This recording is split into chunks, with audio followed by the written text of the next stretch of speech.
Hello guys! In today's video kami ay gagawa ng chunky chicken macaroni salad. Ito ang aking simpleng version ng paggawa ng chicken macaroni salad. Bago ang lahat, welcome to Rose and Dinda Samut-Sari. Umpisa natin in a boiling water with 1 teaspoon of salt, boil macaroni around 9 minutes or until al dente ika nga. Then, slice chicken breast into cubes. This is 500 grams of chicken breast. Ayan, nag-boil ulit ako ng water. Ilagay natin ang ating chicken breast and boil for few minutes.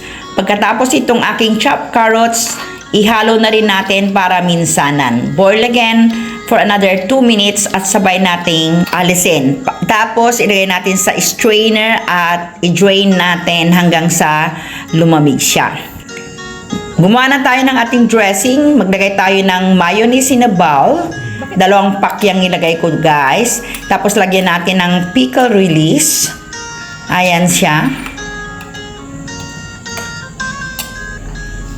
Mix lang natin. Lagyan natin ng ground pepper, kunti lang. Lagyan din natin ng 2 tablespoons of sugar, white sugar. Dinagyan ko din pala to ng creamer, hindi ko na naipakita sa video. Tapos lagyan na natin ng pineapple tidbits, yung 2 maliliit na pack lang ang aking nilagay. Ayan. Halu-haluin lang natin. Lagyan din natin ng konting-konting salt lang. Kanina kasi nung binobol ko yung chicken, binagyan ko din siya ng konting salt para meron na siyang lasa. Halu-haluin lang natin. Tikman kung maayos na yung pagkakagawa sa mixture. Okay na? Ready na? Pwede na natin ilagay ang chicken at carrots.